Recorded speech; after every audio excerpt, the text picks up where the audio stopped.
Hello, Mr. Swan, and welcome to my screen recording for this assignment.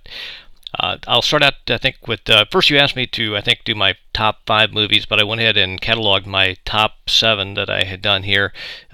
This first one I'll start out with is a mockumentary commercial that I did on.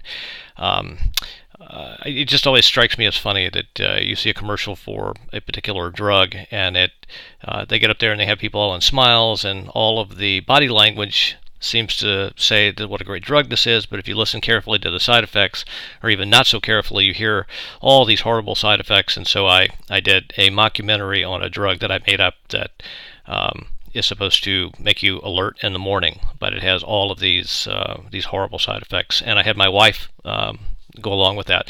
And you'll see over here, I've already got the inspector open. This was a night bedroom scene.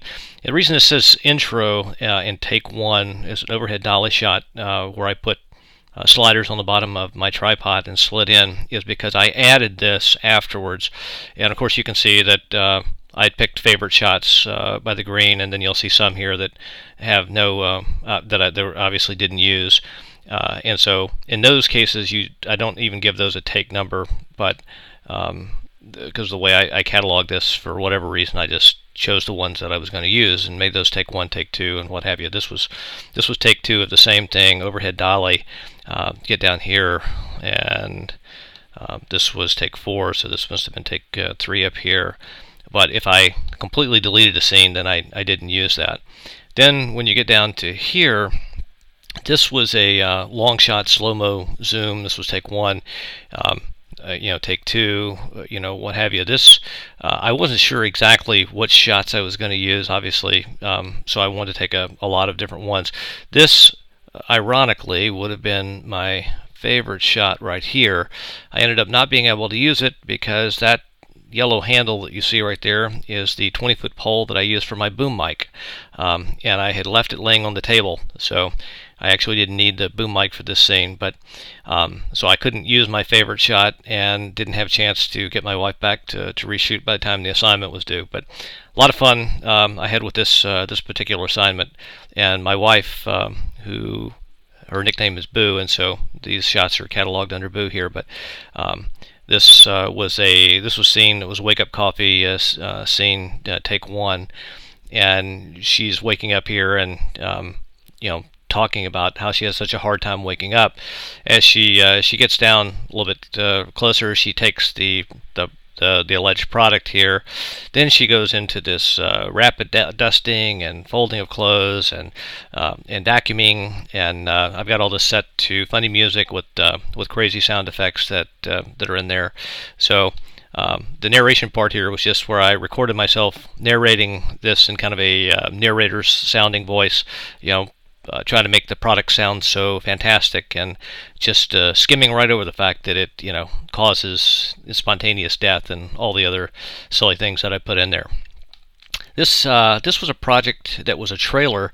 Had a lot of fun with this. It was really hard for me because I felt like I was kind of putting the cart before the horse. But we were supposed to come up with a trailer for a movie that didn't exist. So I had to kind of come up with a movie in my own mind and then create a trailer for it, which for some reason just I found that very, very difficult. But nonetheless, again, I used my wife in here, and she's telling the kids that it's time to go to bed. And this is a little bit out of sequence here, but this is a close-up of a spider that's getting crushed in the floor. Let me shoot to this right here, and this is let's see here.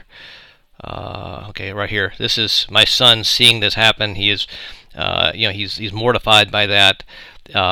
This up here that I was just showing at, this was a stop motion piece, which I'll have to put back under here. For some reason got out from under there. But I did 38 different shots of this spider in different position. I just kind of slowly moved him across the concrete. I joined all those together. It was the first time I've ever done anything like that. And the spider ends up running across the driveway here and right under the camera lens, which makes it look like it's trying to get away. Was really a cool piece of the film when it was done, at least for me at my experience level. We did some fun stuff with spider shadows. This is my son sleeping, and the arrangement. He's got twin brothers here that end up kind of mocking him over this, and this I did a bunch of filtering too. Where, let's see, is there a dream sequence here where he then starts dreaming that these spiders are all over him, and later becomes very fond of the central character who is Priscilla. That was a spider that I made, went to the store and found a spider. Then I went and found some eyes at another place and drilled holes, and made this. Actually, I've written a children's story now that I'm hoping to get published about Priscilla and the relationship between my son. So that was a lot of fun. It started out with a time lapse. It actually started and ended with a time lapse. This was my house, and it took, I think, an hour and a half here. Then reduce this down to a time lapse of going to nighttime, and that's the way the story started and ended. This was the interview that I did for the DCBS mentor program. So that was a film that I did for that. This was actually my favorite film, and unfortunately I can't show you a lot about this because this I write about in the discussion.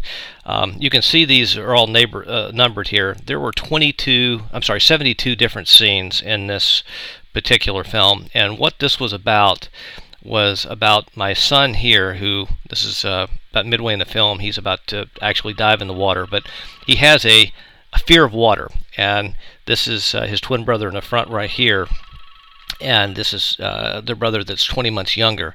So this one and this one in the film, it was a 3-minute silent movie, conjure up a plot to try to get him not to be afraid of the water and dive in, and so he pretends to fall in. And then he dives in to save him, and it turned out just fantastic. Actually, it's I think it's the favorite piece I've done so far. But what happened? This was a huge life learning lesson. I made this video. I saved it to YouTube, and after I was edited it, I loved it. It was just exactly what I wanted. I closed up my computer.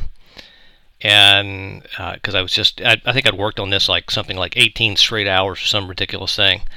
When I opened my computer back up, it wouldn't open. I couldn't get anything to happen. After working with the technicians at Apple for 2 days, they finally told me the only option I had was to wipe my screen. I had not done a backup for 5 days, so I lost all of the editing that I had done. Fortunately, I had saved it already to YouTube, so I was able to submit the assignment on time, but I lost all the stuff that I can't go back now and play with it or refine it any further. I mean, it's just very frustrating because it's my favorite video. So I actually intend, when things slow down a little bit and I have time, I've left all this cataloged exactly as I had it, because I've got a written sheet that I had written off, put this together with too. So I'm going to go back and put that together. So beyond that, there's a couple of other. This is one I'm actually doing for Kickstarter on a book that I've written, a children's story that I'm hoping to get funded for, and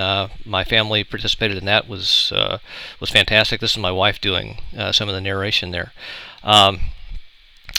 This was oh my goodness, what a silly, I can't believe I actually did this, but this was a video I did where my wife, in good spirits, it was an attempt at humor because I was trying to do something different, but it really did turn out, it turned out to be a fun project, so I saved that as one of my top.